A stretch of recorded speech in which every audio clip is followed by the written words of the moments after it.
Perceraian adalah jalan lain untuk masalah lain. Romo nggak pernah ngerasain beratnya kita. Ya iyalah, karena gua ngekawin. Dan gereja tidak menerima yang namanya apa? Yang namanya bayi tabung. Apakah dalam perkawinan Katolik harus memiliki anak untuk melanjutkan keturunan? Bagaimana jika dalam perkawinan memang belum dikaruniai anak? Gereja tidak pernah memberkati perkawinan sesama jenis. Tidak akan pernah.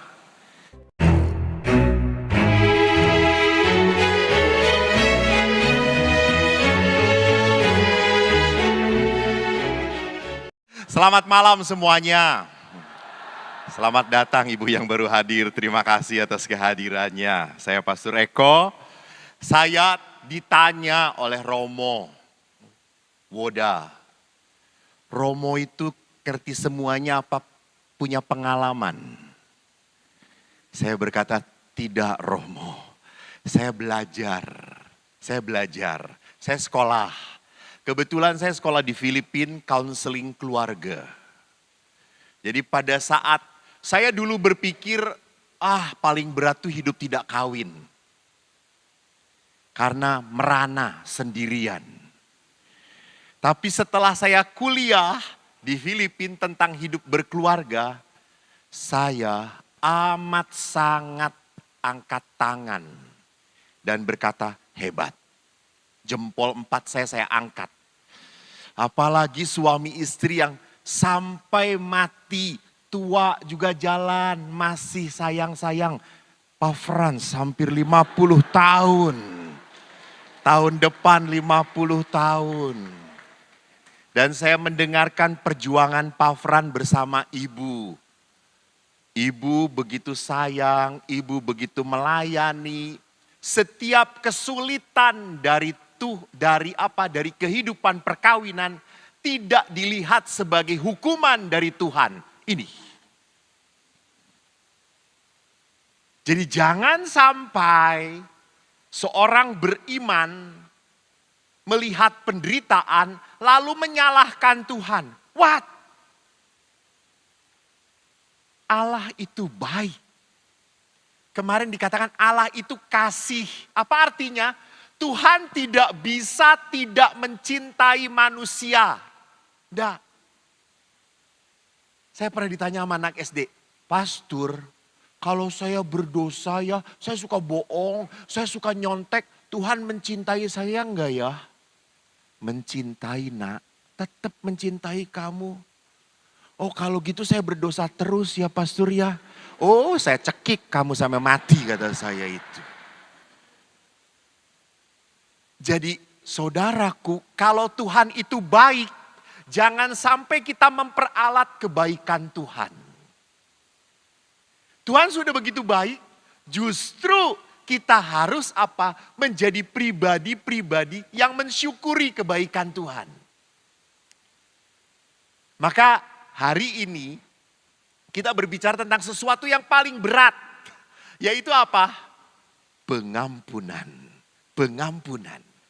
Berat banget. Tapi ingat, hari pertama saya ngomong, kalau orang bisa mengampuni, maka orang itu bisa. Keren banget Anda mendengarkan dengan bagus. Lebih keras, kalau Anda bisa mengampuni, berarti Anda bisa apa? Bahagia. Kunci kebahagiaan hanya pengampunan. Sulit saya mengampuni ayah saya yang sudah menghina saya. Yang sudah melukai saya. Nah, sekarang sebelum kita ke pengampunan, saya mengambil salah satu buku, John Gray, salah seorang psikolog yang terkenal. Dia berbicara tentang wanita dan pria itu dua sosok yang berbeda. Perempuan itu aneh, unik. Saya tanya, kalau perempuan nangis, apakah artinya dia sedih? Belum tentu. Perempuan bahagia pun menangis. Apakah perempuan tertawa pasti bahagia? Belum tentu juga, gila nggak? Perempuan tertawa bisa jadi untuk menutupi kesedihannya. Untuk menutupi kesedihannya, dia pura-pura bahagia. Tadi saya tuh ke Mandalika, lalu banyak anak-anak. Ayo Pak, potretlah oleh saya Pak, ayo potret Pak. Gitu. Lalu saya nggak mau. Terus lalu kan Pastor Woda, lalu suster memotretkan. Lalu anak-anak teriak, ayo Pak, pura-pura bahagia Pak, pura-pura bahagia. Kata. Terus saya, gua bahagia, kata saya tuh. Lalu ada anak lagi cukup, Pak biar gaya kayak bos Pak, kayak gini Pak, kayak bos. Sorry, gua bos. Biar ganteng Pak, biar ganteng begini Pak. Terus saya mengatakan, gua kayak gini, kata saya tuh. Jadi saudara-saudari yang terkasih, hati-hati. Banyak sekali orang-orang menipu apa? Menipu perasaannya. Menutupi perasaannya. Maka tidak aneh toh di Lombok ini banyak orang tiba-tiba jadi gila. Maka ada rumah sakit gila. Kenapa sampai seperti itu? Karena apa? Dia menekan perasaannya. Depresi, tertekan. Banyak orang yang tertekan. Ingat, kenapa tertekan? Tadi kita berkata, ekspektasinya terlalu tinggi terhadap perkawinan. Ekspektasi kita terlalu tinggi pada pasangan. Yang kita hadapin, ya. Romo di rumah itu bohlam mati, ya Romo, bohlam mati. Saya sudah nyuruh suami saya ganti. Sampai lahir anak kelima, nggak diganti-ganti itu Romo bohlam.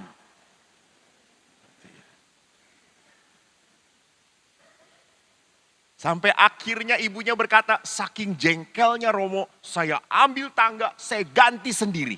Romo tahu apa yang suami saya katakan. Suami saya di bawah langsung, ayo ma, hati-hati ma. Ingat, umur di tangan Tuhan ma, Kalau kamu jatuh saya panggilkan pastor untuk perminyakan ma gitu. Bukannya mengambil alih, malah apa? Malah dia tenang-tenang saja.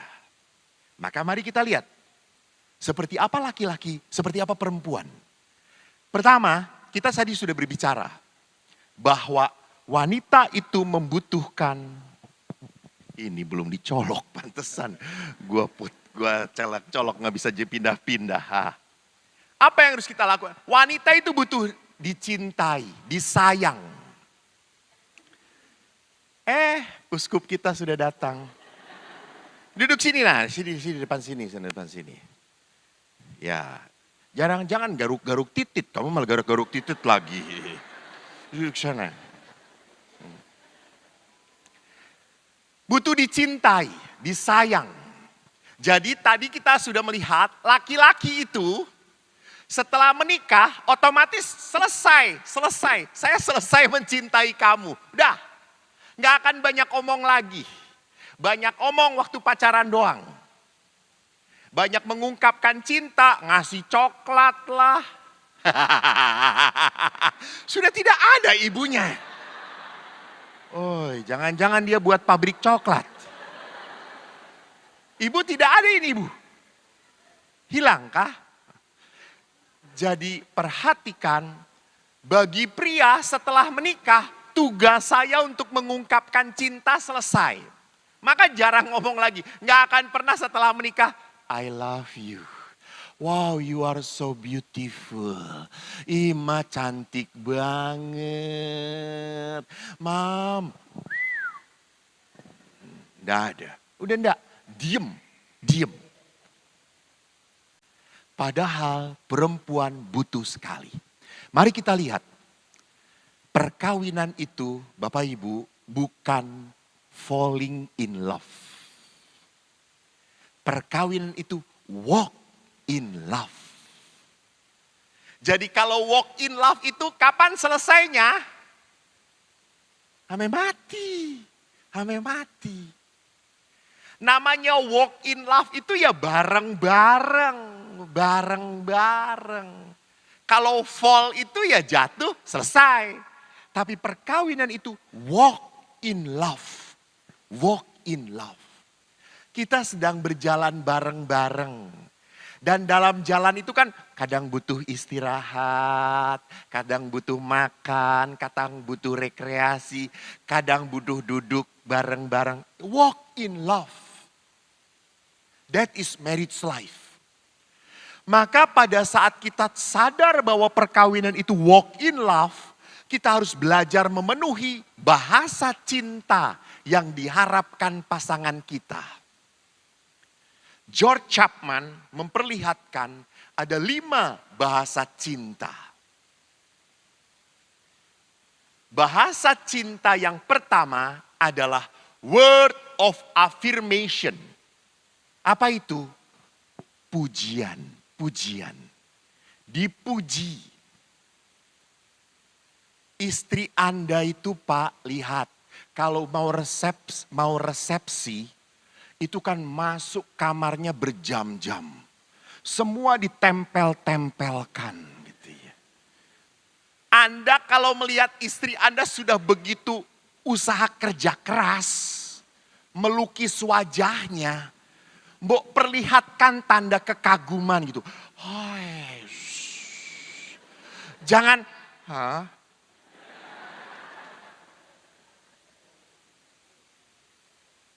Istri Anda itu kan bercoba melukis toh. Dan apalagi kalau udah emak-emak setengah jam kemudian ininya meleler semuanya lipstiknya gitu ya. Karena lipstiknya tidak waterproof gitu, turun semuanya ke sini. Jadi bukan jadi perempuan malah jadi kuntilanak gitu, semuanya benar-benar sini. Maka kalau perempuan itu pada saat misa juga sama toh, jalan sedikit 5 menit kemudian tebelin lagi gitu ya. Jadi bapak-bapak butuh pujian. Saya satu rumah dengan satu pastor usianya 85 tahun. Pastor itu sudah pindah dari paroki-paroki lalu tinggal di biara. Pak, tinggal di biara itu jauh dari paroki. Jadi kami itu bukan tempat yang subur. Jarang umat datang kirim makanan. Beda di sini. Mengalir terus makanan. Sampai tadi itu macam-macam ada di meja makan. Wah, lalu saya berkata kepada pastor Cece itu siapa? Pastor Clemens. Ini setiap saat, setiap hari seperti ini. Wah, edan sekali kata saya itu. Saya ingin pindah ke sini kata saya itu. Sejahtera sekali kata saya. Di biara kami makanannya pas-pasan. Karena kami tidak ada yang mengirim. Nah, saat itu ada pastor 85 tahun selalu dikirim oleh umat. Eko ini mau belajar bagaimana menjadi pastor yang dicintai oleh umat.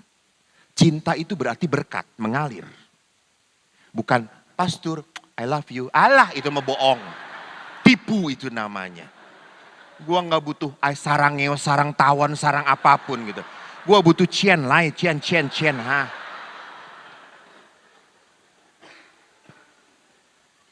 Pastor ini walaupun sudah dibiara, ibu-ibu pada datang ngirim makanan. Kadang-kadang ayam kodok, babi, sate kam, apapun. Suatu saat dari satpam, kami ke rumah retret kami besar. Ditelepon, Romo, ada seorang ibu yang datang mau ngantar makanan untuk Romo, tua. Oh oke. Lalu saya gedor, Pastor, ya ada oma yang mengirim. Ya saya sudah tahu, dia sudah telepon saya. Oh iya siap. Lalu tiba-tiba pastor itu datang keluar. Ibu itu keluar dari mobil. Dia bawa ayam kodok besar sekali. Dari jarak jauh. Saya ingin lihat pastor ini seperti apa. Sampai ibu-ibu sayang pada dia. Lalu ibu itu baru keluar. Ibu, hei ibu. Dari jarak jauh. Cantik sekali ibu. Pastor. Udah pastor. Ibu sekarang jadi kecil ya. Padahal saya lihat keluar mobil pintunya sampai ngeplak gitu ya. Kata saya, ya Tuhanku Yesus kayak gini kan. Ini pastor tua pembohong kata saya. Lalu ibu itu, pastor ini kesan, aduh ibu repot-repot. Pantesan ibu tuh penuh kasih sayang, selalu kirim. Pantesan jadi muda terus. Jadi gitu ya. Lihat, oh ibu-ibu wanita itu walaupun dipuji oleh orang tua tetap aja harus gitu.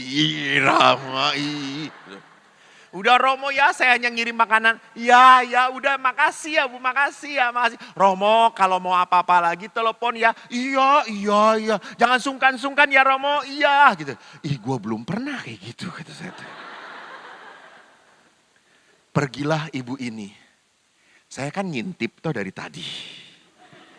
Pastor itu senyum-senyum, dia taruh makanannya, dia masuk ke kamar. Tapi sebelum ke kamar, saya udah ketemu. Pastor tua pembohong. Apa? Saya tadi ngintip. Kamu ngintip? Iya. Pastor tipu-tipu. Pastor mengatakan ibu itu cantik dan langsing. Pastor lihat. Masuk pintu biar aja dia miring. Gak bisa lurus dia.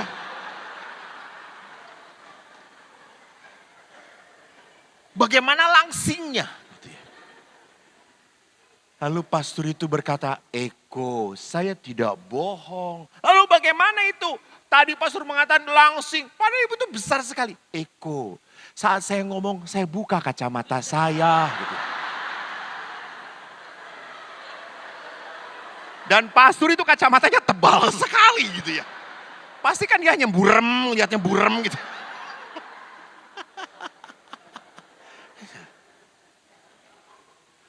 Jadi itu resepnya gitu.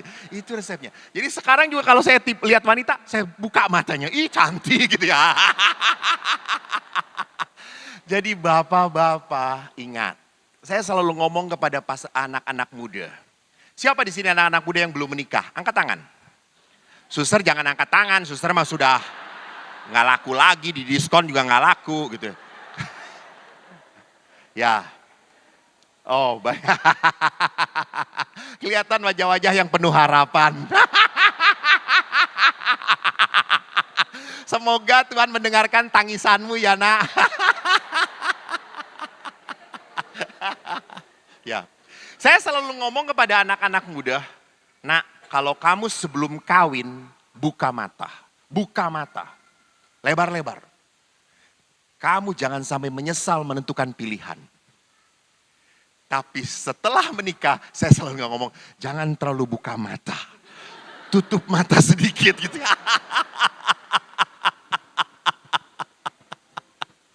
Karena kalau terlalu buka mata, kita kadang-kadang banyak kecewanya gitu ya. Itu tadi. Jadi lihat di sini pujian. Ada satu pastor lagi, setelah pastor itu meninggal, kami kekeringan. Ada satu pastor pindah lagi, dia sama 82 tahun. Tetapi dia tidak pernah dikirimin apa-apa. Suatu hari saya ngeliat, kok beda banget yang satu pastor itu rajin dikirimin. Yang ini tidak pernah dikirimin. Kenapa? Suatu hari ada seorang ibu datang mengunjungi dia. Lalu saya seperti biasa ditelepon satpam karena saya yang paling muda. Lalu saya gedor, pastor ada tamu. Oh ya. Lalu dia lihat, ibu itu datang. Pastor, ibu. Gitu. Ibunya itu pakai tank top. Lalu ininya tuh kan bolong tuh ya. Terus pastor itu berkata, ikat pinggangnya kok aneh ya, itu sabuknya ya aneh ya. Gitu ya. Kok lubangnya cuma satu bu. Anda tahu ibu itu langsung pulang lagi saudara-saudara gitu ya. Jadi sekali lagi word of affirmation, pujian itu penting sekali, penting. Maka Pak ingat, jangan pernah kehilangan kata-kata pujian bagi pasangan Anda. Puji. Butuh sekali. Anda butuh mengungkapkan, Kamu istri yang amat sangat kusayangi. Betul. Yang kedua, bahasa kasih adalah apa? Quality time. Quality time itu artinya apa? Ada duduk bersama-sama diam. Bareng-bareng nonton. Bareng-bareng jalan. Saya senang kadang-kadang ada bapak ibu yang masih rekreasi, pergi keluar kota, naik motor berdua suami istri. That's good. Suami istri. Ada suami istri yang masih lari berdua bareng-bareng. Yeah, that's good. Quality time.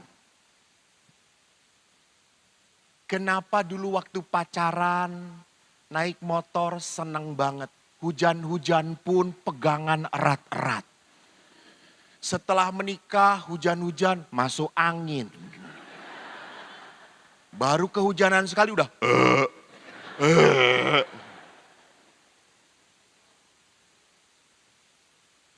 Butuh saat bareng. Maka saya selalu ngomong, Pak, Bu, tolong. Pacaran lagi, pacaran lagi. Ada anak pastor masukin kamar kunci, diem lu. Papa mama mau pacaran. Harus. Pacaran jangan selesai sebelum nikah. Sorry, keberduaan jangan selesai sebelum nikah. No. Anda butuh nonton bareng berdua, jalan berdua. Yaitu jangan diskusi. Kalau diskusi ujung-ujungnya perang. Sudah pada saat jalan bareng jangan debat lah, udah jangan debat. Nggak perlu memperdebatkan. Dia mau kemana, udahlah biarin. Pak, itu ada kolam, saya mau nyemplung dulu. Udah biarin, cemplungin aja gitu ya. Kalau perlu tenggelamkan dia gitu ya.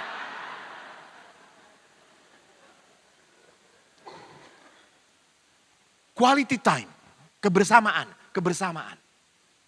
Karena dalam saya bisa melihat keluarga ini apakah sakinah, mawadah, warohmah. Kalau di dalam keluarga masih ada tertawa bersama. Kalau suami, istri, anak masih wah, keluar keren. Karena beberapa anak suka mengeluh pada saya, Pastor, papa itu kalau di rumah jaim. Ketawanya cuma, hah? Iya. Tapi pastor kalau papa kumpul dengan teman-temannya, wah ketawanya pada saat di pos ronda, wah betul kayak kesurupan setan pastor. Kenapa seperti itu? Karena setan sedang berkumpul dengan setan kata saya itu. Jadi saudaraku, saya butuh apa? Quality time, bareng-bareng. Berdua saja. Saya selalu kagum dengan ayah ibu saya. Ibu saya itu kalau ke pasar, ayah ikut. Dan ayah ya itu tadi, bawa tas belanjaan. Dan ayah gak ngedeketin, duduk dari jarak jauh. Dia cuma, Pak ini. Karena kalau ibu sudah nawar, itu sampai mau mati yang ditawar itu. You know wanita kalau nawar gitu ya. Saya pernah ngikutin ibu saya nawar tempe gitu ya. Berapa Pak? Ibu 250 aja ini ibu. Mau sekali gitu ya. 100. Udah ibu beli kedelai aja sendiri kata saya. Si abang ini begitu gitu. 100 bang, nggak bisa bu 200. Udah 125. Enggak. Ya sudah, ibu pergi. Lalu nggak jadi bu, udah biarin nanti juga dipanggil. Taunya nggak dipanggil. Balik lagi ibu saya gitu ya. Saya sih malu gitu ya. Dan bapak saya cuma diem. Bapak cuma ketawa. Tapi ya setelah itu dipegangin. Sini, dah gitu ya.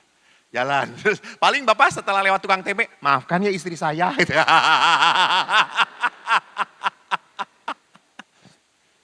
Tapi yang aku suka adalah apa? Bersama, menikmati. Saya sejak kecil punya pengalaman indah main dengan ayah. Ayah saya bukan orang kaya. Tapi ayah saya mengerti apa artinya quality time. Ayah saya paling senang mengumpulkan anak-anak main bareng. Waktu itu kalau kita kemana-mana alun-alun. Dan kalau pergi ke alun-alun main bola, ibu tuh sudah bawakan kita rantang. Rantang pertama nasi, padat. Itu untuk dua anak saya dengan adik saya, lalu dengan bapak, padat. Rantang kedua adalah tempe. Karena tempe tidak pernah pergi dari hidup kami. Rantang ketiga adalah apa? Sayur bayam. Sayur bening. Jadi saya sejak kecil makan sayur bayam. Karena dulu Popeye suka makan bayam. Sekarang saya asam urat. Dan Popeye sudah mati sekarang ini. Gitu ya.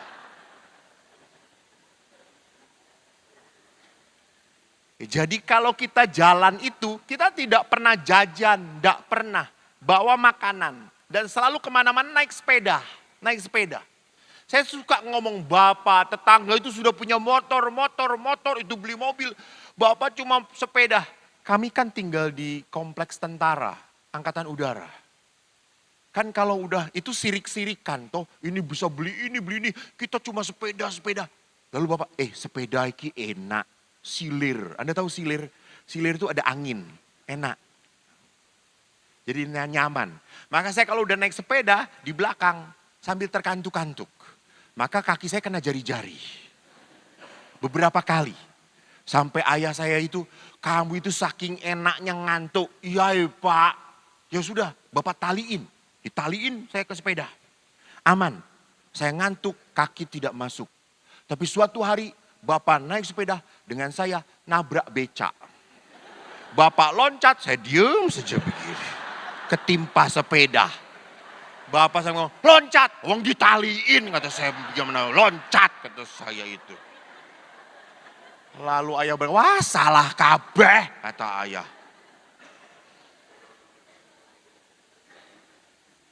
Dan ayah itu, kalau kami kumpul, kan kalau Natalan, kita pulang. Ibu saya itu lahir di Mount Island, dekat Chicago. Muntilan.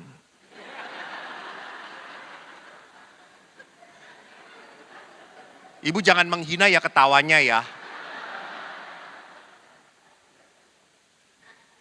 Jadi Muntilan itu dekat dengan Sendang Sono dan Borobudur. Jadi kalau kita udah kumpul dengan keponakan-keponakan saudara-saudara sepupu saya, yang bawa rekreasi itu siapa? Ayah. Ayah itu, ayo rekreasi. Kemana Pak De? Borobudur. Kita ke Borobudur, 10 keponakan dibawa oleh ayah. Tetapi tidak punya mobil kita, naik angkutan umum. Kalau naik angkutan umum, ayah tuh pinter. Kamu pangku gitu ya. Jadi supirnya tuh ngeliat, wah masuk 10 bayar 5. Karena saling pangku toh ya. Tapi kan ayah tentara toh ya. Dia lihat ayah saya, opo, ndak. Kenapa? Saya sedang sial, Pak, sedang sial.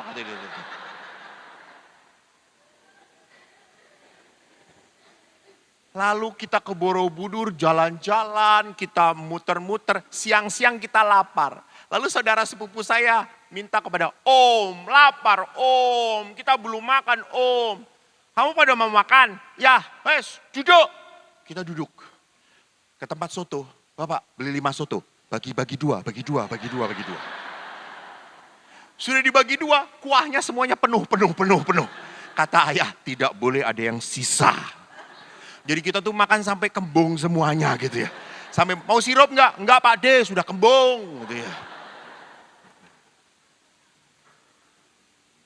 Jadi Bapak Ibu lihat, bukan masalahnya adalah kita punya banyak, enggak. kita menikmati banyak. Hati-hati. Besok saya mau mengatakan, sering kali kita minta rejeki dari Tuhan. Kita minta berkat dari Tuhan. Tapi kita punya lupa untuk menikmati berkat Tuhan. Kita ngumpulin. Tapi tidak punya waktu untuk menikmati. Ingat, kita itu, ini bukan bapak kamu nak. Kita itu diciptakan ke dunia bukan untuk mengumpulkan anugerah berkat Tuhan. Bukan. Kita diminta oleh Tuhan untuk menikmati berkat Tuhan. Maka quality time. Pak, Bu, nikmati. Jangan keburu dipanggil Tuhan. Halo. Tidak tahu, jangan-jangan ini malam terakhir. Loh, saya nggak mendoakan. Saya mengingatkan. Karena orang mati itu belum tentu kena penyakit. Belum tentu. Ada orang yang sedang ngupil, mati. Kemarin di Suriah, sedang ngupil, ada bom, mati dia.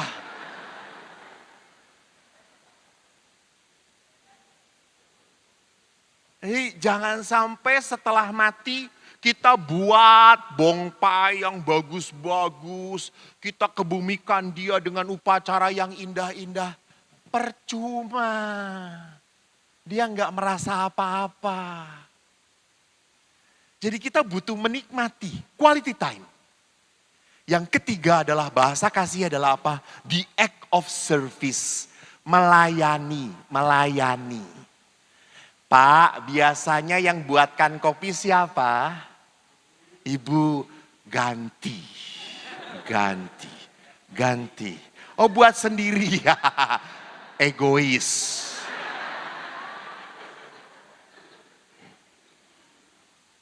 Buatkan hal yang menyenangkan pasanganmu. Saya kemarin kan cerita, bapak saya itu kalau kan ayah saya tentara, ibu saya bidan. Di rumah sakit. Kalau kami pulang sekolah, itu ya belum ada makan siang. Ibu juga pulang, bapak pulang. Dan ibu pulang itu langsung ganti baju putih yang indah bidan dengan daster yang tipis dan transparan. Sejak kecil saya sudah melihat dalaman perempuan. Blenger.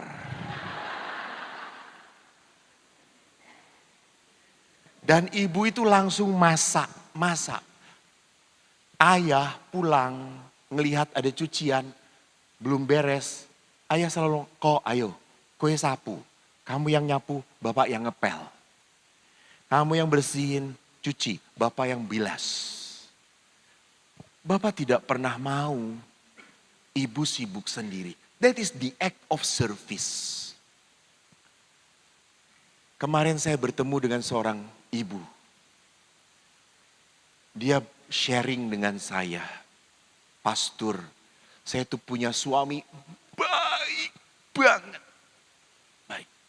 Suami saya itu pastor, bangun selalu duluan dan dia nyiapkan makanan untuk saya dan anak-anak. Bahkan mereka ruko, punya rumah dan toko. Bahkan suami saya itu, kalau malam kita suruh tidur, kamu tidur semua. Suami saya ngunci pintu semuanya. Suami. Dan yang buka pintu toko suami. Suami saya habis ngunci pintu langsung ngitung. Setelah dia lihat anak-anaknya tidur, dia ngobrol dulu dengan saya. Lalu tidur. Itulah manusia. Tanpa penyakit, tanpa apa-apa, dalam tidur suaminya meninggal. Ibu ini terpukul, nangis. Anda tahu, sampai 3 tahun dia bersedih terus. Karena kehilangan suami yang begitu dia sayang. Sampai dia ngomong, pastor, setelah suami saya meninggal, saya buka kunci, salah terus. Dan saya panggil suami saya, Lai, datang Lai, mana kuncinya Lai, gitu ya.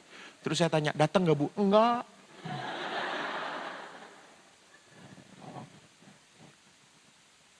Lihat, betapa suaminya mau capek ini. Bu, Pak, yang belum nikah, dengerin. Selama kamu gak mau capek, jangan nikah. Kalau orang nikah harus mau capek. Mau capek, betul. Apalagi pekerjaan perempuan adalah pekerjaan yang gak pernah selesai-selesai. Betul Bu? Dengarkan Pak rintihan pasangan Anda. Jadi jangan buat kopi sendiri. Yang ketiga adalah apa? Receiving gift. Kasih hadiah. Kasih oleh-oleh. Beri surprise. Jadi kalau hari perkawinan itu diingat-ingat. Jangan, Pak ingat gak ini hari apa? Jumat Kliwon. Puasem tenan gue gitu. Emangnya istrimu kuntilanak toh ya gitu ya. Jadi diingat-ingat hari perkawinan. Bapak masih ingat hari perkawinannya, tanggal perkawinan? Masih tanggal berapa? Betul Bu? Udah berapa tahun? 12 tahun. Yang 2 tahun gak ada lagi di sini saudara. Bapak mana yang 2 tahun Pak?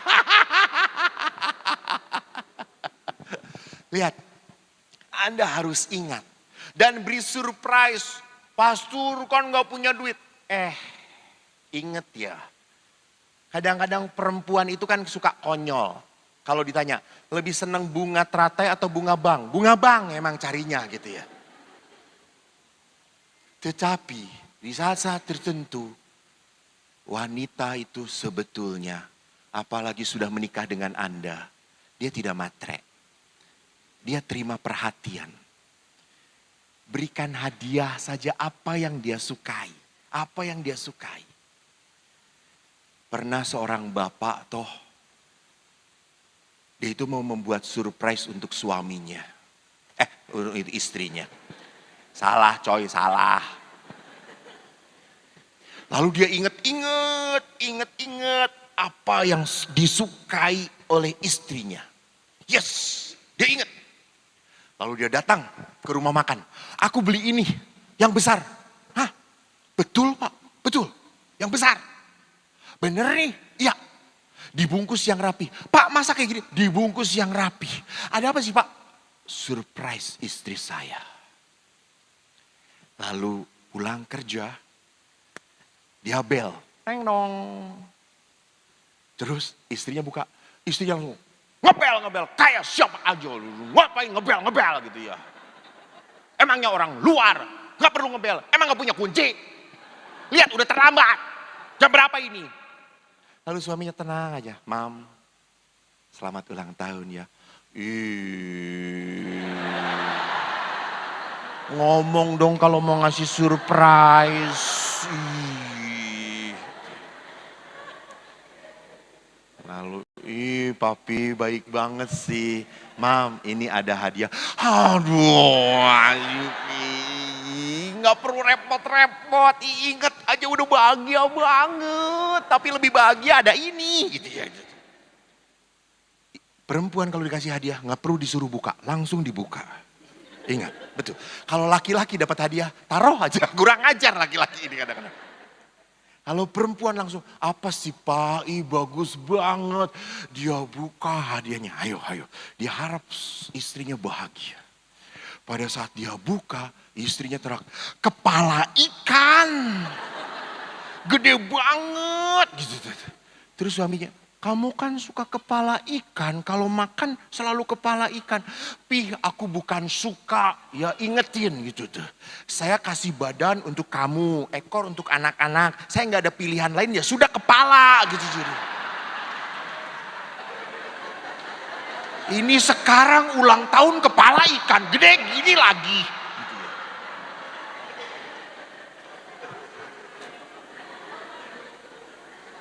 Hati-hati.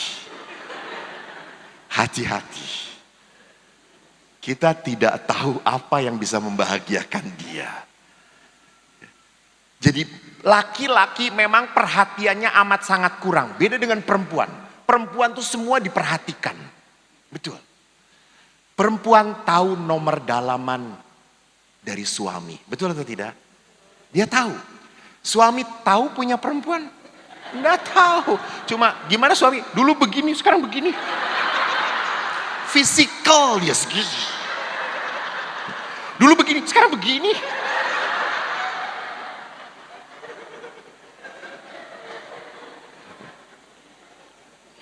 Tapi perempuan amat sangat tahu detail apa yang disenangi, apa yang dibutuhkan oleh pasangannya.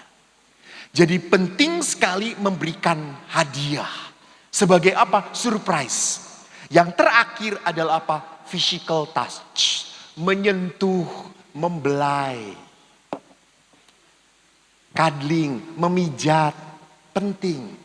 Istri Anda sedang diem, dipijet Pak. Jangan ngomong, sedang kerasukan setan ya. Tolong. Itu suami yang blow on. Kalau istri sedang itu dipentuk, disentuh, dipeluk. Dia butuh. Saya paling sedih kalau sudah ada suami istri yang sedang konsultasi. Lalu istrinya nangis, suaminya itu apa? Udah jangan nangis, kayak gitu aja nangis. Saya tempeleng ini suami kata saya tuh. Lu udah jadi suami blow on gue aja pinter kata saya itu. Tapi cukup banyak juga suami yang mengerti pada saat istrinya meneteskan air mata. Suaminya langsung memeluk. Suaminya mendekap. Di situ perempuan butuh sekali. Physical touch. Butuh.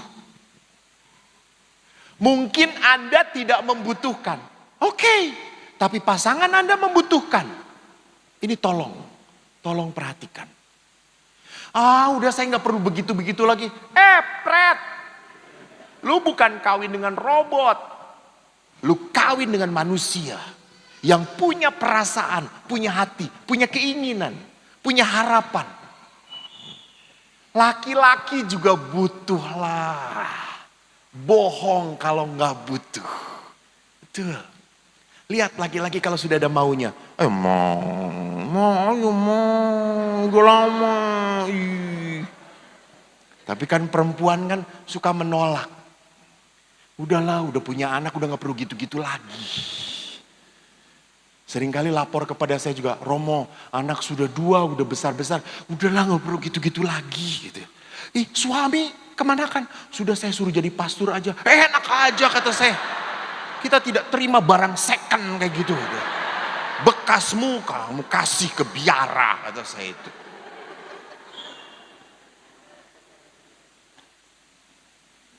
Membutuhkan. Tapi seringkali itu tadi.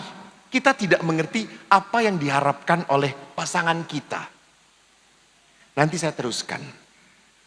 Kedua, seorang istri butuh dimengerti. Kalau tadi butuh disayang. Jadi ungkapan sayang itu ada 5. Nah, setiap wanita beda ungkapan sayangnya. Belum tentu 5-5-nya. Enggak. Salah satu saja. Atau salah 2. Salah 2 berarti 8. Jadi tidak 5-5-nya harus dipenuhi. Enggak. Bagaimana supaya tahu? Saya tahu apa kebutuhan pasangan saya? Bagaimana? Coba. Ditempeleng loh. Coba. Betul, bisa aja dicoba-coba. Kita lihat reaksi dia. Gimana reaksi dia? Kalau reaksi dia betul-betul surprise, dia mengharapkan itu. Tapi juga yang kedua, kok gue jagoan banget ya. Lihat dari omongan dia. Kalau istri Anda selalu ngomong, kamu tuh ya gak pernah punya waktu untuk istrinya. Berarti dia butuh quality time. Dia butuh quality time. Kamu tuh ya selalu hari-hari spesial gak pernah ngasih apa-apa. Cuma doa. Sampai akhirnya kamu doa supaya saya cepat dipanggil Tuhan gitu ya. Itu. Berarti dia butuh apa? Receiving gift. Gitu. Atau kalau kadang-kadang istri berkata, kamu tuh sudah lama gak memeluk aku. Nah itu, physical touch. Dia butuh itu. Kamu tuh selalu ya, kalau istri tuh disalahkan. Saya tuh salah mulu. Berarti dia butuh pujian. Jadi lihat dari kata-kata dia. Lihat dari kata-kata dia. Kita bisa mengerti apa yang dia butuhkan. Apa yang dia butuhkan. Ingat, pada saat kita memberi sesuatu yang dia butuhkan, dia merasa, I am loved. Saya dicintai. Saya disayang. Saya dimengerti. Ada orang yang peduli dengan saya. Dan kalau perempuan merasa disayang, Pak, semua dikasihkan. Ingat, saudaraku, betul. Oh, udah dikasih. Antar wajah Anda penuh kepuasan. Sama dalam physical touch pun kita tidak pernah boleh memanfaatkan pasangan hanya untuk kesenangan saya. Nah, ini salahnya dalam seksualitas. Seorang laki-laki harus mengerti beda dengan perempuan. Kalau laki-laki itu lihat kutang istri, Anda tahu kutang, BH istri jatuh udah kayak anjing mabok aja gitu ya. Suami itu cepet on. Kalau perempuan on off gitu ya. Perempuan lama banget. Maka seringkali dikatakan oleh para penasehat seksual, laki-laki itu seperti keran, dibuka cur. Perempuan itu seperti sumur, harus ditimba dulu pelan-pelan. Gitu ya. Maka kalau waktu hubungan seksualitas dipaksakan, maka perempuan akan merasa saya dimanfaatkan. Ya itu kan laki-laki, kalau sudah ada mau, perempuan selalu punya cara untuk mengelak. Ayo ma. Lalu perempuan berkata, sedang ada tamu. Oh ya sudah, nonton bola aja. Lalu besoknya, ayo ma. Lalu perempuan bisa, bawang putih lah ke sini, minyak solar lah di sini, pertalite lah dia sebutnya, masuk angin. Suami membawi depot minyak, jadi nggak jadi dia. Tapi kan beberapa hari kemudian depot minyak itu kan berhenti juga toh. Gitu. Lalu dia tak gentar suami. Ayo ma. Lalu istri sudah tidak bisa menolak lagi. Apa yang harus terjadi? Ya sudah cepat. Sudah sana pergi. Sudah. Gitu. Langsung dia blok. Seperti bayi sehat yang sudah meminum. Gitu.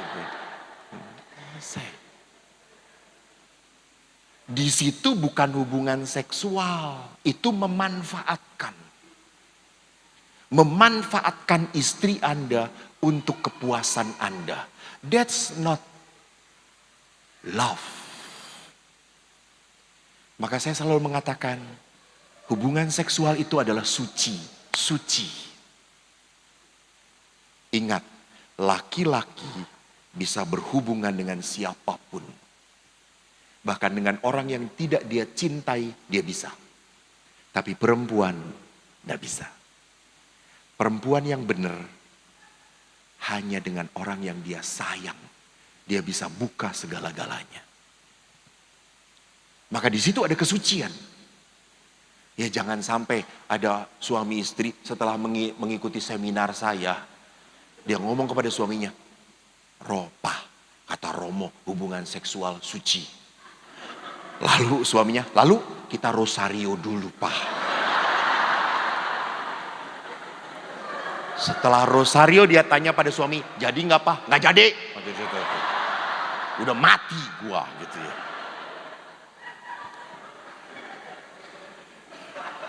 Bapak ketawanya seperti itu. Mengalami ya Pak ya. Besok ganti jangan rosario jalan salib ya Pak.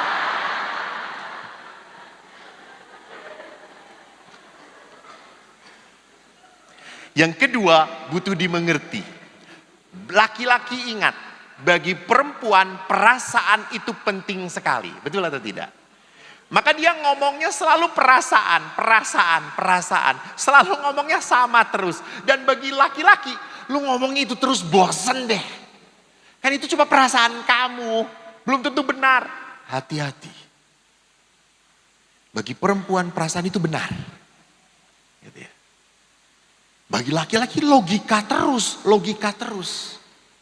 Tapi memang perempuan itu pakai perasaan. Lihat aja, kalau Anda sudah punya anak besar, pacaran, dia selalu ibunya langsung menilai calonnya. Pah, menurut perasaan saya, nggak cocok nih. Udah. Kalau bapaknya langsung ngomong, nih nggak cocok gimana Mi, lihat calonnya dia punya pekerjaan mapan, anak orang baik, aktif, rohani, apa yang nggak cocoknya? Istri akan berkata, nggak tahu pokoknya perasaan mama nggak enak. Nah itu lihat, nggak bisa pakai logika, nggak mau perasaan. Wanita. Maka Anda harus mengerti, ya sudah, hargai, jangan disalahkan. Maka di saat istri Anda memberikan perasaan, jangan kasih nasihat, jangan. Pasti salah. Bapak-bapak harus Anda ingat, emak-emak adalah nomor 1 di dunia ini yang paling benar setelah Tuhan Allah. Ingat ya Pak. Jadi Anda ngomong apapun, udah Anda hanya terima.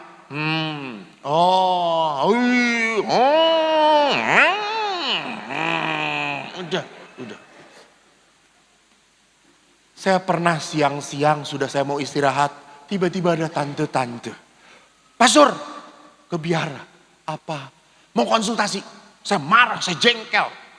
Ya, udah, silakan. Dia ngomong saudara-saudara 1 jam tanpa bernafas.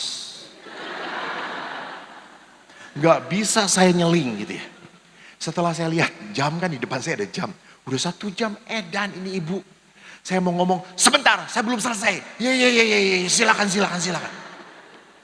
Dia 30 menit lagi ngomong. Terus dia ngomong, udah pastor. Oke ibu sudah ngomong begini menurut saya. Sudah, pastor gak perlu beri nasihat. Yang penting saya sudah lega, saya mau pulang sekarang. Terima kasih pastor, selamat siang. Pulang aja, kurang ajar gitu. Terus saya, ibu sudah lega? Sudah pastor. Ibu lega, saya menderita sekarang kata saya. Ya. Jadi saudaraku, walaupun tidak dimengerti, pura-puralah mengerti. Iya aja gitu ya. Walaupun bagi Anda tidak logis. Gak logis, gak masuk akal. Udah, ini makhluk aneh memang. Dimengerti. Walaupun bagi Anda tidak masuk akal, tolong jangan didebat.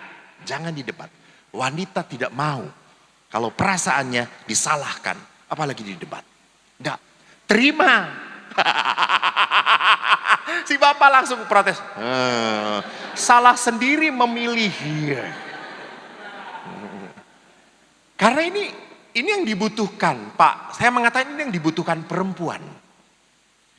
Bukan apa yang menurut kita benar. No. Ini perempuan. Yang ketiga, wanita butuh dihargai. Bukan dimanfaatkan. Hargailah bahwa istri Anda punya potensi. Kalau istri Anda punya potensi dan dia punya mimpi, Pak, aku kok ingin punya ini, punya usaha. Dukunglah. Jangan, udah gak perlu, kamu tuh gak perlu usaha-usaha, cukup saya aja. Kamu di rumah ngurus anak-anak. Ingat, perempuan sekarang beda dengan dulu. Dulu perempuan akan taat. Sekarang Anda tahu toh, Gasnya perempuan lebih kenceng daripada Anda.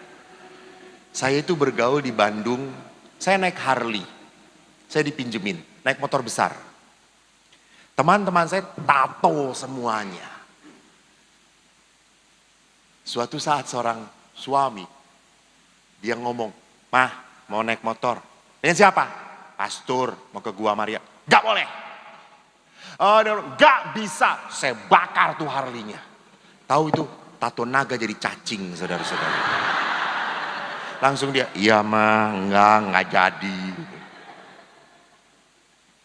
Langsung dia telepon saya, "Pastur, batal." "Kenapa?" "Komandan marah." Lalu saya jawab, "Turut berduka cita Pak." "Iya Pastur."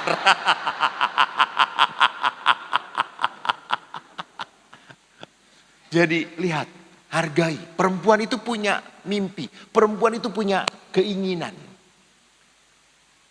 Jangan dikatakan kamu tuh perempuan. No, no, no, no. Seringkali perempuan amat sangat jenius. Pinter. Karena perempuan hal-hal kecil itu semua diperhitungkan oleh perempuan. Coba lihat. Kalau anak Anda menikah, siapa yang repot?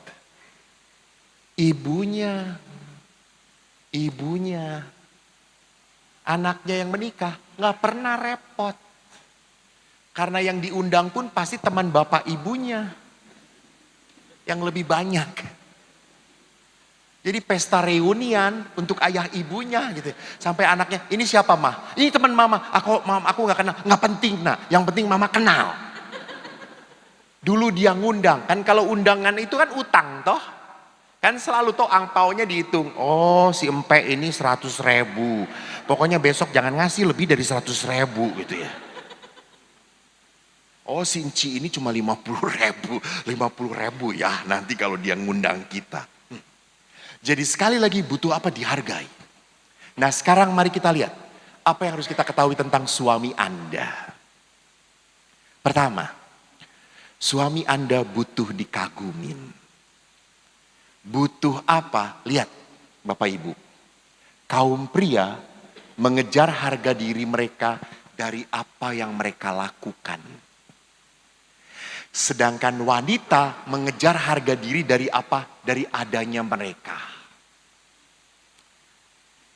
Maka kalau wanita itu butuh dipuji dari dirinya. Sedangkan pria butuh dipuji dari apa yang dia lakukan. Jadi ibu jangan pernah menghina pekerjaan suami Anda. Walaupun cuma ganti bohlam lampu. Dipuji. Weh Pak Edan, Papa berani mati. Mengganti bohlam, Papa memang Arjuna setia bagi keluarga. Puji.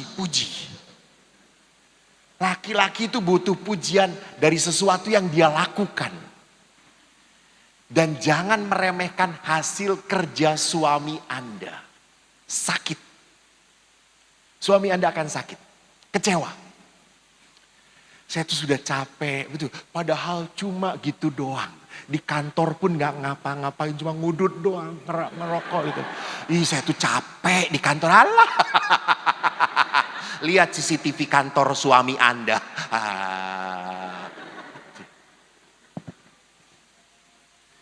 Tetapi tidak boleh Anda menghina apa yang dilakukan oleh pasangan Anda. Laki-laki. Jadi laki-laki itu melakukan sesuatu, Anda harus memuji apa yang dia lakukan. Maka saya suka sedih, mohon maaf. Kan sekarang itu suami istri bekerja dua-duanya, umumnya. Nah kalau istrinya pendapatannya lebih besar dari suaminya, tanpa sadar suaminya menjadi apa? Kepercayaan dirinya turun. Maka suami, konon katanya kata dokter Boyke, cepat sekali apa? Ejakulasi dini. Karena dia tidak punya power. Gue kalah dari kamu. Gue kalah dari kamu. Kamu hebat perempuan, pinter cari uang. Itu. Walaupun perempuan, saya nggak pernah ngomong apa-apa kok, saya nggak pernah ngebanding-bandingan. Betul. Tetapi bagi suami ada efek secara psikologis. Maka di situ penting sekali memuji karya suami. Supaya tidak muncul efek ini. Efek apa? Minder. Yang kedua, suami Anda butuh otonomi. Kalau lihat laki-laki, kalau sedang punya masalah, apa yang akan dilakukan oleh laki-laki? Diam, menarik diri, minum, cari teman. Laki-laki butuh otonomi. Jadi kalau laki-laki Anda sedang punya banyak masalah, istri jangan, "Pak, sedang punya masalah ya, ayo ngomong. Istrimu. Suami akan, apa sih?" Lihat. Laki-laki punya masalah gak mau ngomong, gak akan ngomong. Dia butuh diem. Biarkan. Saya ingat apa yang dilakukan ibu. Ibuku, kalau ayah pulang dari kantor, tidak akan pernah langsung diajak ngomong. Gak akan ngomong, "Pak, Mas, tadi itu ya ada ini. Enggak. Dia diamkan. Ibu saya tahu, kalau bapak baru datang, itu yang baru nyampe tubuhnya doang. Rohnya masih di jalan. Jadi kalau bapak pulang itu, ibu langsung buatkan teh anget. Selalu hobi bapak adalah nasgitel atau kopi. Kopi manis. Ibu taruh, ayah keluar dari kamarnya pakai celana pendek, kaos. Dia duduk, dia minum, dia diem dulu. Dia mengumpulkan dirinya. Laki-laki butuh kayak gitu. Maka laki-laki kadang-kadang kan aneh. Dia mau lari dari kenyataan.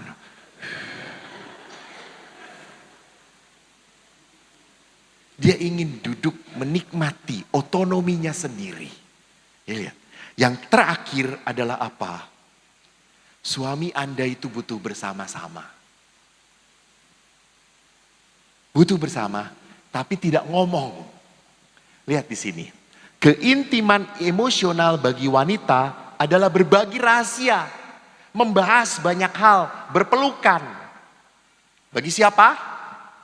Wanita. Jadi wanita tuh kalau ngumpul harus gosip. Harus ngomong, harus bicara. Bagi suami Anda membangun keintiman dengan cara apa? Melakukan sesuatu bersama-sama. Tanpa harus membahas. Tanpa harus bicara. Jadi kalau sedang berkebun, ya gabunglah. Kalau suami Anda sedang nonton sepak bola, walaupun Anda nggak ngerti, ya deketin. Jangan dibahas.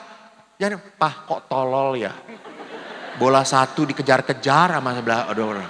Jangan. Ya sudah, biarkan gitu. Lalu Anda lihat tuh kalau ekspresi suami begitu senang dengan MU, lalu MU menang, wah, gitu. Anda akan, apaan sih? Gitu. Sebagai istri, kayak gitu aja gitu ya. Gitu. Tapi coba lihat ibu-ibu, kalau udah lihat drama Korea, lihat aktornya, aduh ampun kenapa dia meninggal, aduh. Suami yang langsung, apaan sih? Kayak gitu, itu lihat. Jadi mengerti bahwa ini dua orang yang berbeda. Bagi saya masuk akal, bagi dia tidak. Tapi bagi dia masuk akal, bagi Anda tidak masuk akal. Itu dia. Jadi kalau didebatkan sampai kapanpun gak akan pernah berhasil. Gak akan pernah kena ujungnya. Maka lihat, bekerja bareng, nonton film bareng. Pokoknya apa? Duduk bareng, tenang. Itu sudah menikmati. Saya ingat kakek nenek saya tinggal di Mount Island. Usia kakek saya 90 tahun. 90. Nenek saya 80 sekian. Waktu itu saya masih di seminari menengah. Saya kalau datang ke rumah kakek, belum ada listrik. Mereka menyalakan lampu sentir. Anda tahu sentir? Sentir. Kalau yang di depan ini kentir. Sentir itu lampu yang dengan minyak. Lalu kalau udah sore, nenek dengan kakek itu cuma duduk berdua, pakai lampu sentir, bukan petromak. Sentir itu kan redup sekali. Diem, kakek ngelobot, itu tembakau yang dilinting, lalu dengan minum teh, nenek nginang. Nggak banyak omong, paling-paling cuma saling lihat. Lalu kakek ngomong, wis tuwa. Lalu nenek, elek koe podo. Udah. Nggak banyak omong. Sesehari juga rumah Jawa tuh besar. Rumah kakek saya itu setengah gereja ini. Gede. Ada pawonnya, tempat tidur. Lalu di pawon itu kan tempat ayam, tempat naruh buah-buahan. Kalau nenek itu masak air kan pakai kayu bakar. Masak air namanya orang tua ditungguin. Lalu kakek di depan. Sejam sekali paling-paling kong tuh yang kakung. Kong, ya. Udah diem 1 jam lagi. Udah. Gong. Gak ada bunyinya. Gong. Gak ada bunyinya. Nenek tinggalin. Dia lihat. Jangan-jangan mati. Oh sedang mengasih makan ayam. Gong. Ya. Oh ya wes. 1 jam lagi baru ngomong lagi saudara-saudara. Jadi lihat. Bahwa intimitas adalah apa? Saya berdua aja sudah bahagia. Saya ngelihat dia aja sudah bahagia. Itu. Dan yang terakhir saudaraku lihat. Di dalam perkawinan. Adalah apa? Adalah simbol dari 2 lingkaran yang semakin menyatu. Artinya apa? Ada daerah-daerah yang saling mengerti. Betul atau tidak? Betul. Saya langsung mengerti, apa harapan suami saya. Apa keinginan istri saya. Saya langsung mengerti. Lama-lama perkawinan yang sehat dan bahagia. Apakah ininya semakin kecil atau semakin besar? Semakin kecil atau semakin besar? Besar, betul. Ya, jadi lingkaran ini harus semakin besar. Banyak hal langsung kita mengerti. Itu suami istri yang sehat. Tapi pertanyaan saya, apakah mungkin lingkaran ini menjadi menyatu? Mungkin atau tidak? Mungkin atau tidak? Tidak. Bagaimanapun tetap ada hal-hal misteri dari pasangan Anda. Ada hal-hal yang tidak bisa Anda mengerti. Betul.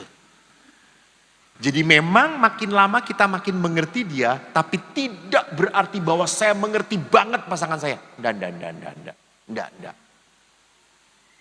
Tanya Pak Fransiskus. Bapak belum ditanya udah ketawa. Ibu, kan 49 tahun menikah ya Bu. Itu bukan waktu yang lama. Saya jadi imam saja baru 28 tahun Bu. Apakah ibu 49 tahun karena mak tidur selalu bersama dengan bapak. Mandi gak pernah sama-sama ya gitu. Apakah mengerti apa yang selalu diinginkan oleh bapak? No, kadang-kadang tidak, betul. Kadang-kadang tidak. Itulah perkawinan. Ada hal-hal misteri yang tidak kita mengerti. Tidak apa-apa, tidak apa-apa. Bahkan tidak boleh. Karena suami saya pun butuh sendirian. Suami saya pun butuh berteman dengan teman-temannya. Oke, biarkan. Saya selalu ingat, sometimes I am echo. Saya ini senang naik motor. Saya senang camping. Saya senang bersepeda. Saya seminggu sekali kalau tidak ada tugas di Biara, saya seminggu bisa 2-3 kali naik sepeda dari Bandung ke Lembang. Kalau sebulan sekali saya naik motor, Jogja, Bandung. Bandung, Bali saya sudah 2 kali, 3 kali. Bandung, Sumatera saya sudah 2 kali. Naik motor sendirian. Sometimes I am echo. Saya camping sering, sendirian. Tapi most of the time I am priest. Banyak waktu saya adalah pastor. Saya pastor. Tapi saat tertentu saya adalah echo. Saya butuh me time. Sama. Jadi Pak, jangan istri itu ngurus rumah tangga terus. Udah jangan. Biarkan. Mama pergi. Mama pergi. Mama pergi. Mama silakan dengan teman mama seharian ini. Sana main, sana main. Ibu harus yakin pulang rumah berantakan. Oke, enggak apa-apa. Si bapak cuma nyuruh doang dan ngarang membereskan gitu ya. Tapi butuh, biarkan. Sometimes butuh suami Anda, istri Anda dengan teman-temannya. Betul. Tapi saat tertentu Anda harus sadar Anda adalah suami. Anda adalah istri. Anda adalah bapak. Anda adalah ibu bagi anak-anak Anda. Terima kasih, Tuhan memberkati.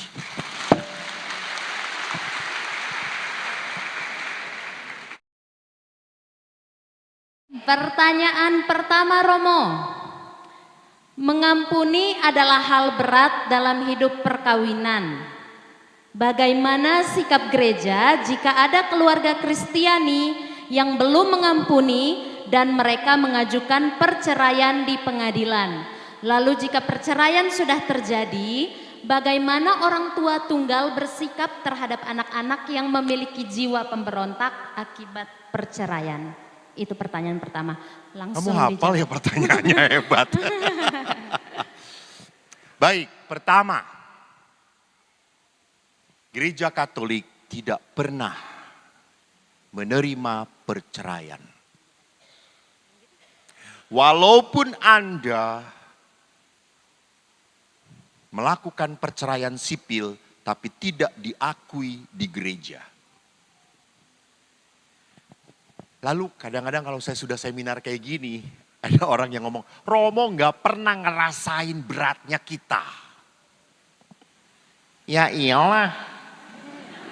Karena gua ngekawin. Bu, Pak, gini, bukan hanya Anda punya masalah. Sorry. Semua orang pun punya masalah. Bukan hanya Anda yang berkata, saya tuh berbeban berat banget. Sorry, yang lain pun kayak gitu.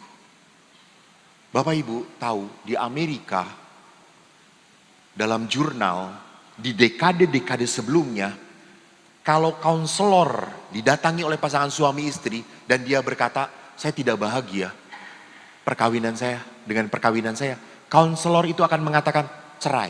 Lu ngapain kawin kalau nggak bahagia? Cerai. Anda tahu akibatnya apa? 70% anak yang dihasilkan dari perceraian menjadi troublemaker. Dan 70% wanita menderita karena perceraian. Tapi karena perceraian 40% laki-laki bahagia. Jadi bapak-bapak kalau mau bahagia,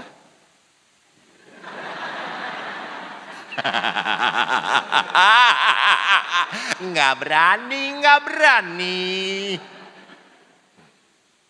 Betul.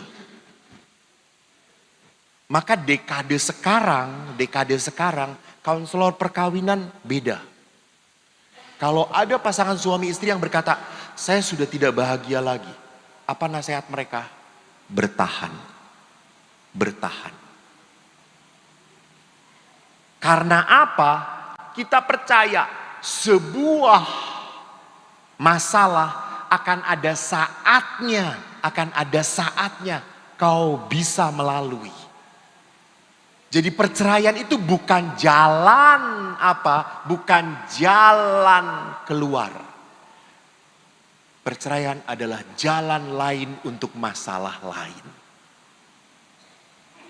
Dan Anda tahu, orang yang bercerai, kalau kawin lagi, Amerika punya ini, 70% akan cerai lagi.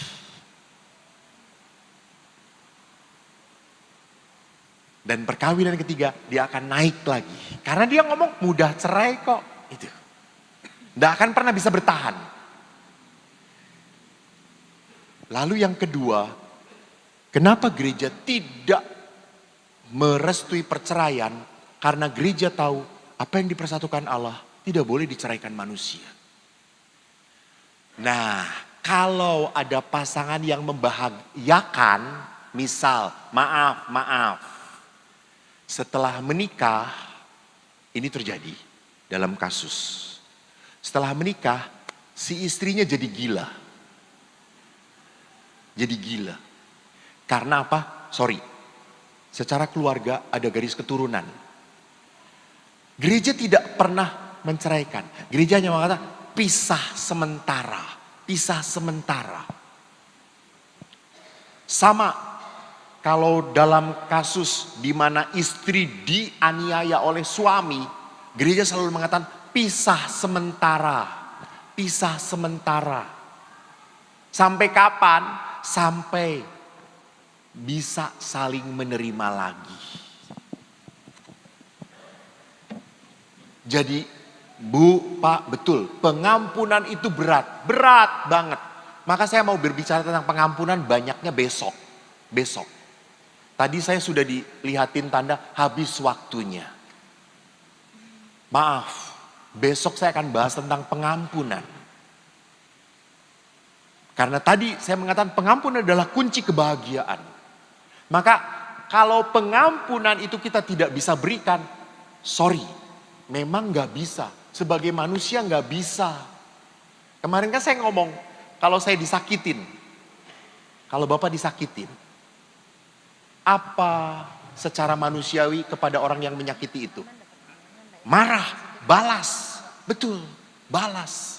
Sedangkan ajaran Yesus, barang siapa ditampar pipi kananmu, blow on.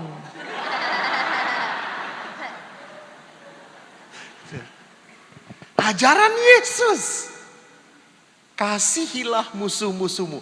Bila 70, berapa kali kita harus mengampuni? 70 kali 7 kali. Bila 7 hari dalam 1 hari 7 kali dia minta maaf, kau harus kasih maaf 7 kali. Kenapa? Yesus mau mengatakan kau tidak bisa memaafkan kalau kau tidak bersama aku. Jadi manusia itu hanya bisa memaafkan kalau menyertakan Tuhan. Menyertakan Tuhan. Jadi Bapak Ibu, orang yang bertahan tidak tidak bercerai adalah orang yang mau apa? Menyelamatkan perkawinan dan menyelamatkan anak-anaknya. Dia tidak hanya memikirkan dirinya sendiri saja. Lalu bagaimana anak-anak ini? Yaitu tadi.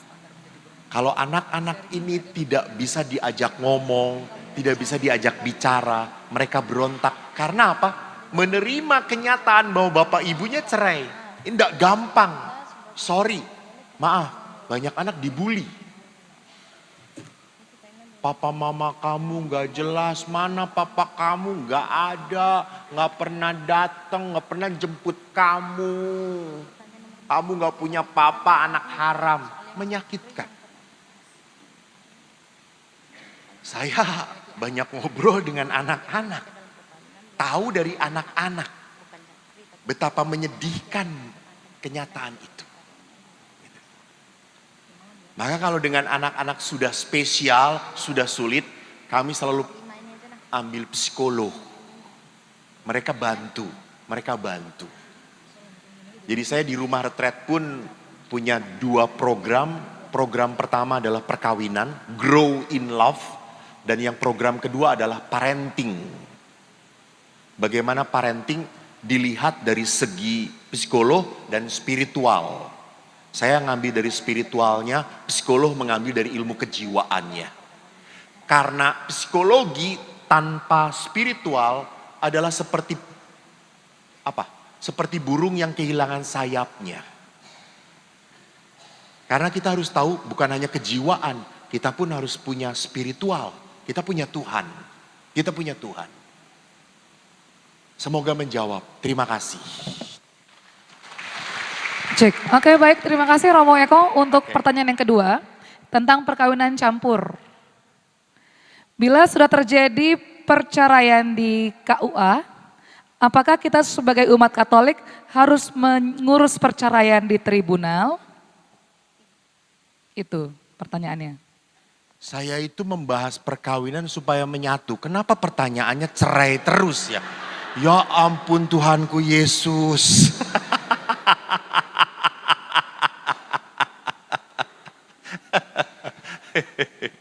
Menyedihkan memang ya.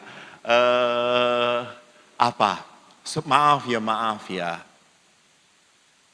Anda punya banyak kemarahan, Anda punya banyak kekecewaan. Dan Anda menaruhnya sendirian. Enggak duduk. Saya dibayar untuk berdiri. Nanti dikurangi amplopnya kalau saya duduk. Jadi Bapak Ibu ingat Yesus berkata, barang siapa mengikuti aku.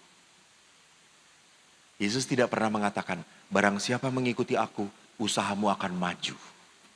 Keluargamu akan baik-baik, akan sejahtera, kau akan berkuasa. Yesus ngomong, barang siapa mengikuti aku, engkau harus menyangkal diri, memikul salib, mengikut aku. Halo. Pernah ada seorang anak kan lucu. Di rumah retret itu kan agamanya macam-macam.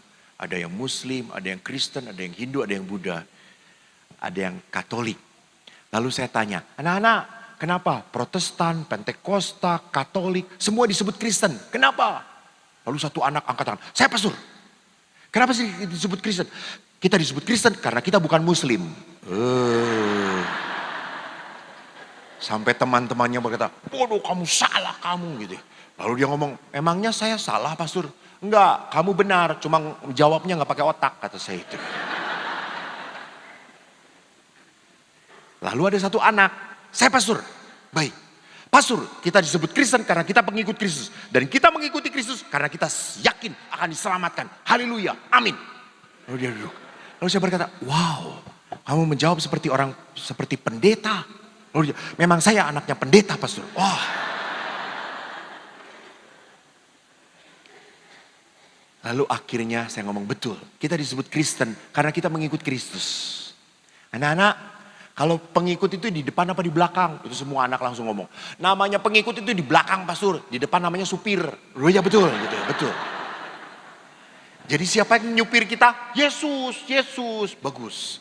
Kalau Yesus ke kiri kita kemana? Kiri pastor. Kalau Yesus kanan, ya kita kanan. Kalau Yesus lurus, ya kita juga harus setia pastor. Kita harus lurus. Bagus. Lalu saya ambil salib. Kalau Yesus disalib, semua langsung diem. Sampai saya teriak, hei kalau Yesus disalib. Tiba-tiba anak tadi yang bodoh, angkat tangan lagi. Saya pastor, saya sudah ragu-ragu, ini mau jawab apa lagi nih anak gitu ya. Tapi karena cuma dia yang angkat tangan, saya akhirnya, ya bagaimana?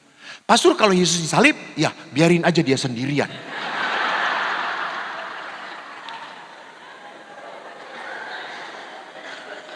Ya, kita seringkali seperti anak itu.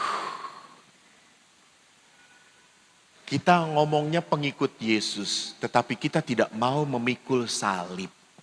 Nggak bisa. Bapak Ibu, saya punya salib, Anda pun demikian. Anda punya masalah, Anda punya penderitaan, sama. Cuma bedanya, Anda wajahnya penuh beban, saya penuh sukacita. Bukan pura-pura bahagia. Kalau Anda pura-pura bahagia. Nah, kenapa? Kenapa yang satu ini penuh beban, kok yang satu ini masih sukacita? Karena dia dengan Tuhan. Karena dia mengandalkan Tuhan, bukan mengandalkan penderitaan. Bukan ngeributin penderitaan. Jadi kalau kita hanya meributkan penderitaan sampai kapanpun, gak selesai-selesai. Kita lupa ada kuasa Tuhan. Besok saya bicara tentang kuasa Tuhan itu. Jadi kalau sekali lagi pertanyaannya adalah perceraian. Diterima, tidak diterima. Jadi bagaimanapun orang ini statusnya tetap terikat oleh perkawinan. Kalau orang ini, maaf, memaksa untuk cerai, lalu dia menikah dengan yang lain, maaf, orang ini kena suspensi. Orang ini tidak boleh lagi menyambut sakramen di dalam gereja. Karena orang ini mengeluarkan diri dari gereja. Dia tidak mau taat pada aturan gereja. Dia boleh ke gereja, boleh berdoa, boleh. Tapi pada saat ekaristi, dia tidak boleh menyambut ekaristi.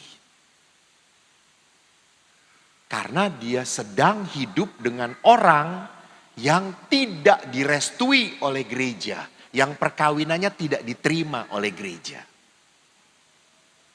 Maka Bapak Ibu maaf, kalau orang yang menikah, dua-duanya Katolik misalnya, tapi belum dibereskan di dalam gereja, sebetulnya orang ini pun tidak boleh menerima sakramen. Tidak boleh. Lalu bagaimana Romo? Saya rindu sakramen. Ya pengampunan dulu. Pengampunan, nanti pasturnya akan memberi nasihat. Bagaimana membereskan perkawinan kamu. Oke, terima kasih.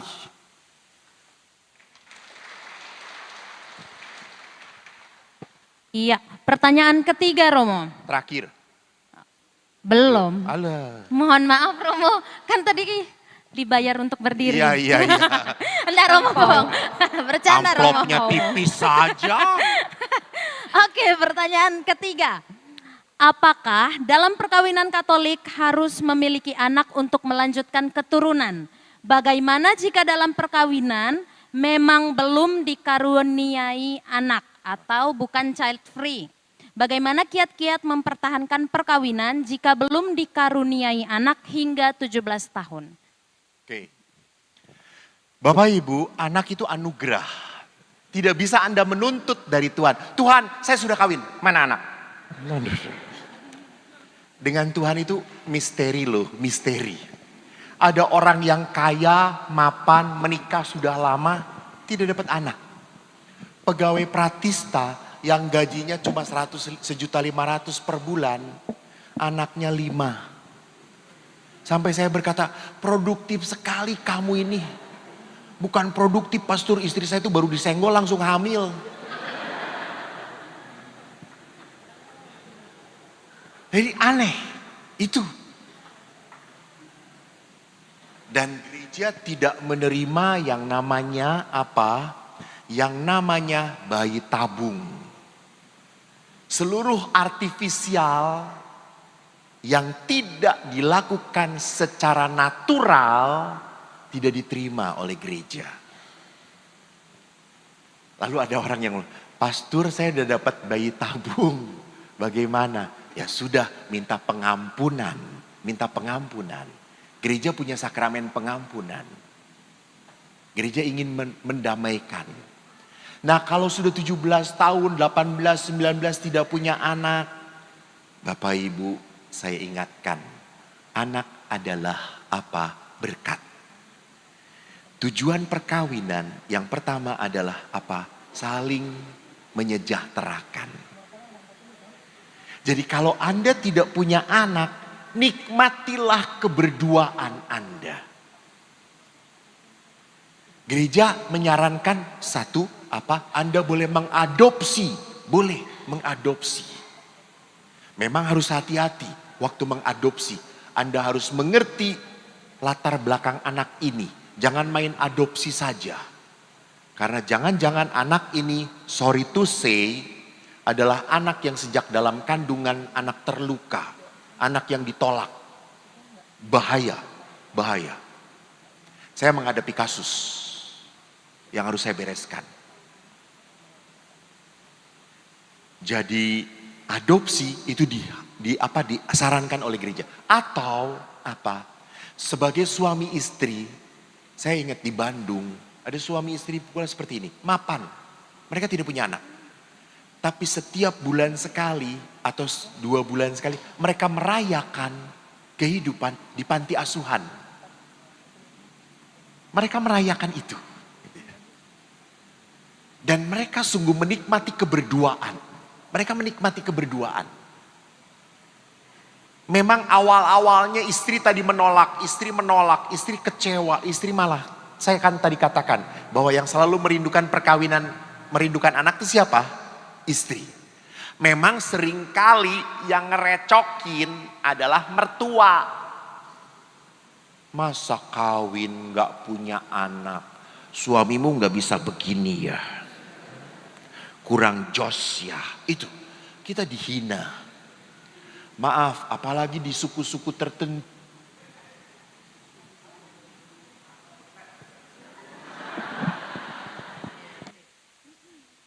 Cek satu, sesuai angpau. Saya sudah memakan habis 2 baterai. Di suku-suku tertentu, keturunan itu penting banget, penting banget. Maka menuntut apalagi keturunan itu harus laki-laki. Laki-laki. Ya menderita sekali. Keluarga punya anak perempuan semua. Gitu ya. Itu pun masih dihina.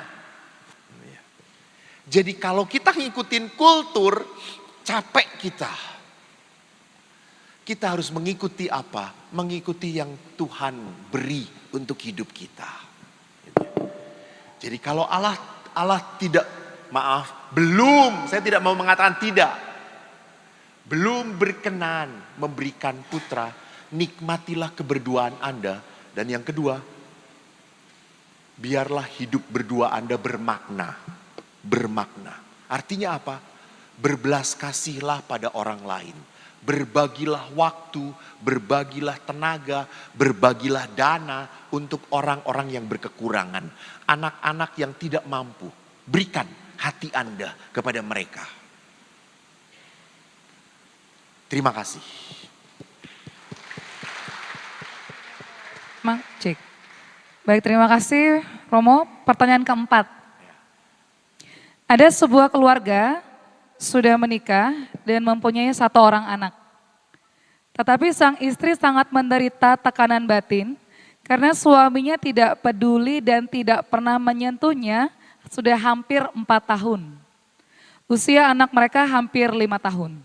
Pertanyaannya, apakah keluarga tersebut masih bisa diselamatkan dan apakah sang istri harus bertahan seumur hidupnya dengan penderitaan tersebut? Yang gak disentuh itu kan anaknya atau istrinya? Istrinya. Istrinya pastor. Gak pernah disentuh oleh suaminya. Ya. Tetangga, iya suami dong. Ya betul. Emang kadang-kadang ada aneh lah ya. Kasus perkawinan itu makin lama makin berat gitu ya. Susah. Ada suami istri yang sudah menikah ya. Tiba-tiba suaminya sudah beberapa tahun. Dia tidak mencintai perempuan, dia mencintai laki-laki. Mengagetkan. Dan dia putuskan istrinya untuk hidup dengan laki-laki itu. Apa enggak, ya Allah Tuhanku, mau dibawa kemana dunia ini? Seperti kembali ke Sodom dan Gomora gitu ya. Orang itu kelihatan mencari apa? Adventuril. Ya sorry ya. Banyak sekali sekarang lesbi. Karena apa? Ingin adventuril. Ingin coba-coba yang gak biasa. Mereka ingin eksis. Gereja tidak pernah memberkati perkawinan sesama jenis. Tidak akan pernah. Karena sejak awal Tuhan menyatukan pria dan wanita. Gereja konsisten. Nah sekarang kalau kasusnya sudah punya anak, lalu suaminya tidak pernah menyentuh istrinya. Cuma kaget ya saya, tidak menyentuh kok bisa lahir anaknya ya. Jangan-jangan seperti Maria ya ini gitu ya. Setelah lahir. Harus dibicarakan. Jadi harus bicara. Kadang di situ butuhnya di setiap keuskupan, paroki ada kaunselor, penasehat. Jadi mungkin kita harus mengerti kenapa suami sampai seperti itu. Mungkin suami merasa dihina. Kalau suami merasa terhina, apalagi istri menghina keluarganya, itu membuat suami makin marah, enggan. Bisa terjadi. Gitu. Karena bagi seorang suami, hinaan itu adalah pelecehan yang paling menyakitkan bagi dia. Jadi memang harus diolah suaminya. Ada apa dengan suami ini? Kan di sini baru bercerita tentang istri yang membutuhkan pelukan, sentuhan dari suami. Nah, kita harus dengar ada apa dengan suaminya ini. Gitu. Karena masalahnya ada di situ. Gitu. Dan istri ini pun harus refleksi. Apakah dia pernah begitu menyakiti secara verbal kepada pasangannya. Nah, yang paling harus dibereskan adalah anaknya. Jadi perempuan, sorry. Saya menghadapi anak-anak yang dibesarkan oleh single parents. Itu ada yang sehat, ada yang baik. Ada. Jadi tidak yang single parent itu pasti rusak. Enggak. Karena apa? Karena orang tuanya ngajak ngomong terus. Bicara terus, dialog terus. Sehingga anak ini tidak kehilangan apa? Tidak kehilangan kepribadian. Dia menerima bahwa saya memang dibesarkan oleh single mom saja. Oke. Gitu ya. Karena entah itu suaminya pergi, kabur, lari dengan wanita lain. Nah, saya menghadapi single parent yang bagus mendidik anaknya. Bisa. Asal ada dialog, bicara terus, mendampingi, dekat terus dengan anak. Terima kasih.